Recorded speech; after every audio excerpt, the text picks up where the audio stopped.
Welcome back to the JumpifyLabs podcast, the show for founders who want to take growth without the guesswork. Here we mix data and talk about the systems that drive predictable growth. And today we're talking with someone who's reshaping how companies think about talent acquisition. Liza Voticky is the creator of the Recruitment Maturity Index, a 20-minute assessment that gives TA leaders the data they need to prove their value and align with business priorities. Liza, welcome to the show. Well, thank you for having me. I'm excited to have this conversation. Yeah, likewise. I've been waiting for this conversation because it sounds like you have some really cool systems in place to streamline an activity that takes hours, weeks, months. So, for listeners, quickly talk about the story about how you entered the TA space and what's keeping you in it. Sure. I always tell the story that it's kind of like Godfather 3 movie where every time I've tried to get out, they pull me back in. Nobody goes to school to be a recruiter. I fell into it a long time ago through a friend that said, we've got this temp agency. We need somebody to be a staffing specialist. I was like, what's that? Like, I didn't even know what it was.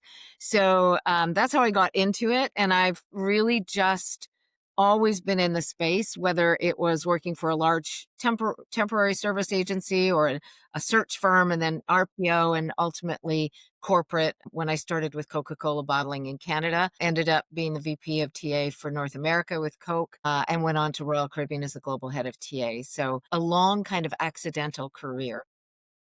But it sounds like it's been very fun. When we first spoke, it sounded like this space, even though it keeps pulling you back in, it's still also lighting you up. It does. It lights me up every day. Yeah, and you're solving some pretty big issues for people you're working with. But before we talk about that, what patterns did you see across your career that made you feel like talent acquisition needed a more strategic framework? Well, I think the real eye opener or light bulb moment for me was when I moved from being an external supplier to a company, being a consultant or search firm agency, moving into corporate. And I went from being the external expert that they would pay me really good money to do the work to being internal in HR and nobody thought I knew what I was doing. Like none of my hiring managers respected what I was doing. And it was such a strange evolution for me to have to teach them that internal recruiting can actually be as good, if not better than external recruiting. And there were lots of ways that I had to go about proving that to people. So that was really the eye opener for me, that I recognized that internally in large companies and small companies, the recruiting function has no respect in a lot of cases. They're seen as post and pray administrators. They shuffle paper, they hand over resumes. They're not consultants. And we always worked in corporate to build a team that worked and aligned with the business. What we didn't have was a tool to help us understand what the business wanted from us, which is what I've created here. Yeah, so that's a perfect segue. The Recruitment Maturity Index, the RMIs. Let's talk a little bit about that. Tell everyone what that does.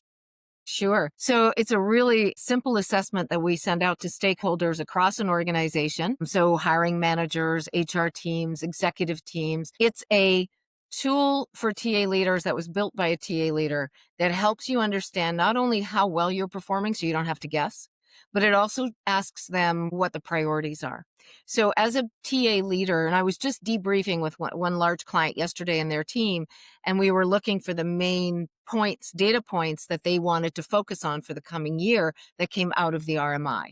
So where you have a gap between what the business sees as a high priority and what they see as your performance against it. So we've pulled out 5 key criteria to drive a really strong TA team, and we make statements within those scopes of work, those pillars, and they score you. How well are we doing at that, and how big a priority is it? And that's how we end up with the gap. I can show you. Yeah, that'll be perfect for an actual demonstration of how it all works, because I know from our conversation, this is not something where it's never been like this, where it's been quickly have some inputs and then quickly get the outputs that can help drive business decisions. Right, exactly. So let me just share my screen.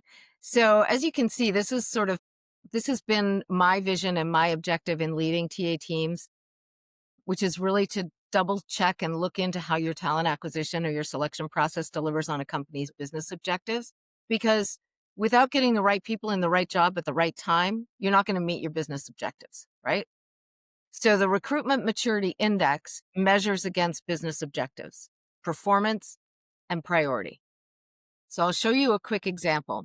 We measure talent strategy, and there are 5 categories and 5 statements in talent strategy that bring together assessments, campus recruiting, candidate experience, diversity and inclusion, and early career hiring. So you can see all of that. This is an actual result score, so you'll see where this client scored from a performance perspective and a priority perspective, and we can dig into the different levels of leadership and how they scored the team. So the gap for talent strategy in the perspective of the executives, the VPs and above, is quite high. It's over a 1.1. So these are the areas that scored the lowest, the employee referral and the search firm management. So we're able to give this information to our clients and dig in very deep. Talent strategy, we dig into the talent selection process. We dig into the campus recruiting and hiring and all of the elements that go along with that. We dig into talent engagement, and that really is about not only vendor management, but talent team integration. So we have a statement that says our talent teams are integrated. This is critical to valuing the TA function when it works hand in hand with HR business partners, talent management, L&D, where we're all one talent ecosystem. So we dig into that and whether or not there are gaps in that area. And then we also look at the overall talent acquisition operations and the summary results, not just per section, but you're placed on our maturity index. So when I used to build a strategy, for example, for Royal Caribbean, I would be asked, where are we in the maturity model? Well, I could take a guess, but I had no tool with which I could find out. And any tools or assessments that are currently on the market today are a full-on HR assessment. There wasn't anything focused specifically on TA, and there wasn't anything that focused not only on performance, but on the priority. So we are able to score where we are from a performance perspective on the index. And then we're also able to summarize. So we can dig into the various job levels. We can look at what leaders said, supervisors and managers, and we can look at the 5 key components again, or the 5 key pillars, core pillars of TA. Wow. That's all very cool. I've not seen anything like this before. How do clients usually respond? It's pretty new. I mean, Yeah. this was like, and then we can even dig in this way, right? We can look at job function. So I can say, well, I want to know what the HR team is saying or seeing because they're our partners, right? So here I just see the results for the HR organization. So we work with companies to say whether you've got 50 participants or 1,000, we'll work with you to divide up the data the way you want to see it, whether it's business unit or maybe it's regional. Job levels we recommend because it gives line of sight to all of the executives as well. How are clients usually responding when they first see this dashboard? There has been tremendous excitement about it. The dashboard is fairly new. We have recreated it a couple of times. It's taken me 5 years to get this fully operational the way I dreamt it. So this is our biggest client, and so this is the most robust results. And that client in particular, this client in particular, has helped me to refine the mapping. So this has been built. He's a global TA leader. This has been built and refined over the course of the last year in order to come up with this. So everyone I've shown this to now, and we're just starting to demo it, engaged with us and wants to run it. Yeah, and what is the ultimate outcome? They see this, and then what kind of decisions do they get clarity on? Sure. So this is about building your strategy. So you run this, get your results, you look for where your gaps are, you understand where the business priorities are. So for example, I have a gap in campus recruiting where they don't think we're performing well and they think it's a high priority. Well, that tells me that when I build out my strategy, I need to make sure that I communicate what our strategy is on campus recruiting because the business sees it as a high priority. So I build my TA strategy for the coming year based on where the business priorities are, not where I think they are, but where I know they are. Wow, that's super cool. Of all the professional projects you've done, where does this rank in terms of impact? I think I know. It's the biggest impact ever. I think. Yeah. When I go through it, and yesterday I actually facilitated a meeting with one of the client who was having their strategy team meeting. So what he did with this was they went into breakout groups. He assigned them talent engagement, talent operations, and I think it was the talent selection process. And he said, here's your scores. Here's our biggest gaps. I need you guys to come up with action plans so that we can execute and improve our performance. So when I was like, yes, this is what it does. This is what it gives you. Real information, real data. You move from perception of what they want and what they think about you to knowing. And it starts new conversations with business leaders. Yeah. And before RMI, what were some ways that organizations were misaligning talent acquisition with the actual business needs? I can tell you, frankly, I was given strategy, the top down, like the CHRO has this strategy for the year. These are their key core objectives. Build your strategy off of that. So it funnels down, right? Great. But how am I to know how I'm aligned to the business if the actual leaders who use my service don't see those priorities as being theirs? So I would build HRO's priorities versus the business, my stakeholders. This gives me an opportunity. So one of my clients took the live data. They bought the package where they had access to the live data, and he went into his HR leadership meeting and showed it to the CHRO. Blew her mind. And she was like, oh my gosh, we need to forget that. We need to focus on that because that's what they're telling us. So it really helps to change hearts and minds about TA being a strategic arm. I think it's the most strategic arm of HR, frankly. Like I said at the beginning, without the right people in the right jobs at the right time, how do you grow your business?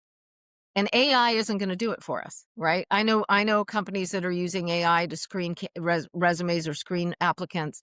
It's because they're not teaching their recruiters how to use job boards, how to post, how to turn it off, turn it on, bring in the right source, and then select. And the AI will only be as smart as the recruiter who enters the information. Most companies, and so the RMI is like the beginning step of transforming your TA function into a strategic arm of the business, delivering results. So you start with understanding where the business priorities are. You clean up your processes, you train your recruiters properly, and you execute against those strategies. Yeah, that's all very cool. When you're looking at the RMI dashboards across clients, what's one signal you're seeing across the talent acquisition industry that no one is talking about yet? We're not digging in too much into that. What I see just from talking with my clients is they're curious about AI and they're curious about how they can implement it. We use AI in our search function when we're doing searches for our clients, but we don't use it to screen people out. We use it to do a better job of asking the right questions and digging into a person's actual abilities and experiences. And we use it to create our interview guides. We use it to create our summaries of our candidates so that we can highlight where their strengths are. I encourage people to use it to fix their resumes, not to create, not to fake it, not to do something dumb, but to put your resume into a chat GPT along with a job description that you've seen, a posting that you've seen, and say, help me rewrite my resume so it's better aligned to highlight my skills against this job. And it will do that for you. So it doesn't make up your history or your skills. It looks for all the skills and experiences that you've put into your resume, and it highlights the ones and brings them to the top. So when someone reads your resume, they're seeing right away why you're aligned to that job. It's a tool. It's not a person. It's not a recruiter. It's a tool. And I have talked to some companies where they're, oh no, AI is doing all of our pre-screening. Nobody wants to talk to a bot. Maybe the generation that's being born today will in fact be talking to bots. But the generation that are looking for jobs right now, the generations, because there's 6 of them out there looking for jobs, they are not interested in talking to a bot. And what you see frequently is people still complaining about not getting any information, being ghosted, never knowing whether or not they were being considered. And that's just not right. I built my search firm on candidate and hiring leader experience. And I think everybody should. And that's because I come from the corporate leadership. So I didn't want a search agency that didn't have standard operating procedures, didn't have, candidate experience uppermost in mind. We decline our people, we talk to them, we tell them why they didn't get selected, we negotiate for them. So anybody internally in a corporate TA function should be working on their candidate experience and hiring leader experience. And the RMI helps to highlight that. Yeah, I think that's everyone's pain point. I remember when I was applying, I would just get ghosted. And when you're doing that 30 applications, hundreds of applications, it just starts to feel really discouraging. It's definitely something that's important. Yeah. Yeah. Your job description in most corporations Everybody's got TA issues. Everyone blames TA when things go awry. You get a job description that's full of your own internal language and acronyms, and you've got a recruiter that just isn't allowed to change it, and they just post it on their career site. Then you've got AI that's going against those acronyms and that job description and screening people out against that job description, which isn't really about the job. You should be marketing your jobs. You should only be attracting people that really understand what that job is. A day in the life, a quick video from a hiring manager. Recruiters will post and then leave it up there. It's on Indeed forever. Nobody manages it. And you end up with hundreds and hundreds of applicants from all over the world. Yeah, it is really discouraging for a lot of people out. There's a thing called evergreen requisitions where they just put it out there just to keep people coming in because it's a high turnover job. That's not right. If you need to get ahead of a hiring peak, put your postings out, shut them down after 10 days. Don't let people think that job is still open. And if you're going through your resumes and you don't have enough people, you don't have enough good people with the right skills, then rethink your posting. You're attracting the wrong people. Think about your strategy again, right? So these basic mistakes that most corporate TA teams make. Yeah, Lisa, the RMI seems like it's a fascinating tool. It's definitely a huge time saver with real actionable outputs that people can use to make decisions. What's the challenge in getting this out there to more people, more organizations, more clients? Yeah. Well, and that's the goal, right? Because the more we do, the more we get insights, the more we can share with our clients because we can get industry insights. When you ask me what's happening out there, what if 6 months from now I have real solid data on that? That I know in manufacturing, these are the common pain points. That I know in CPG, these are the common pain points. So where we struggle is we're a small business. So doing things like this and talking about it, I'm creating a live demo that will be on our website. That'll be an introduction to it. We'll invite people to look at a longer video so they get more details. We're marketing the heck out of it. We're actually doing a mailer. I mean, when was the last time anybody mailed anything? We're mailing stuff out, and we put a little note on it that says this could have been an email, but where's the fun in that? And we're sending it out. So we're getting the stories going, to try to drive more people, and it's not expensive. If you wanted to do an overall assessment of your HR function with Korn Ferry, it would cost you $30, $40, $50,000, depending on the size of your organization. But you could run their RMI once without having access to the live data. You get 4 hours of my time, and it's $7,500. Wow. You just price anchored 30,000 and you go down like that. It sounds like it's Yeah. total no-brainer. Obviously, larger companies who want 3-year subscription, they want action, they want the live data. That's a little bit more, but we never come in at the insane prices that we see out there with the big consulting firms. Because this is just about TA. And I think it's a reasonable amount that anyone can fit into their budget. And that's another thing.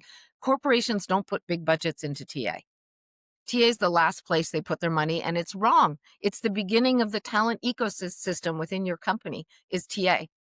I told the president of Coca-Cola Refreshments, reminded him that his TA team, his recruiting team globally, was touching 1 million people a year, unsolicited, just by putting job postings out. 1 million people a year. How much does that translate into marketing dollars? It's a lot. So how we treat them, what their experience is like when they apply for a job, they are your demographic. They're the people you're marketing to. They're going to make a buying decision today. Are they buying you or are they buying the other guy? Right? Depending on how you treat them. Start to think about your talent ecosystem and how you treat people from the moment you touch them on your career site or on a job posting to the moment they get hired or don't get hired, through their career, through their promotion, through their performance management, and they exit. And then they go off and get a new experience. And you boomerang them back 3 to 5 years later if you've treated them right. Mm. Wow, this is so cool. Passionate about the whole talent ecosystem and getting companies and getting executives to go. Like when I said that to the president of Coca-Cola Refreshments, he just looked at me and his jaw literally dropped. And he said, I never thought of my recruiters as marketers. And they are. That's a mic drop moment right there. Yeah. Lisa, what's the first step people should take if they're interested in taking the RMI, reaching out, getting in touch with your team?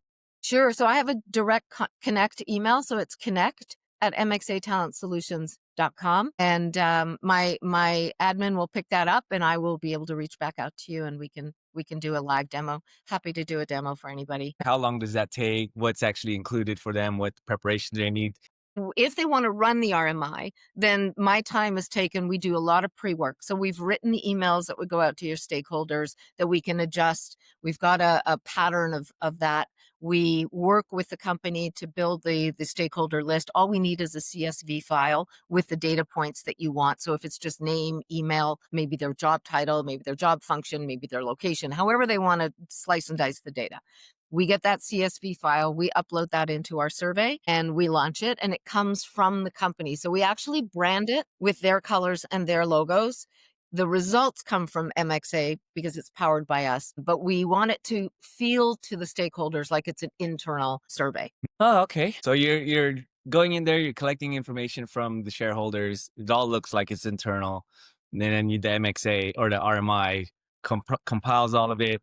It does its magic, and then they have an output where they can use it to make decisions. So we'll come and present out the results. We'll walk through it with them. We'll dig into each and every component of the assessment and where the gaps are, where the priorities are, where the low performance is, where the high performance is. And then we'll share with them our ideas for actionable items where they can actually improve either on performance or on strategy in terms of focusing on the business priorities. Well, Liza, this has been amazing. Thank you so much for sharing the actual demonstration and showing us on screen. If you're listening, just hop over to the YouTube, because if you're on Apple or Spotify, they wouldn't have seen it. But Liza walks us through on screen what it actually looks like on the outputs of the RMI. If you want some help with your TA department, and if you need some help in growing the company as far as getting more people in, you know where Liza's at. She's on LinkedIn. She has a very active community there. She's also at MXA Talent Solutions, correct? Yep, mxatalentsolutions.com.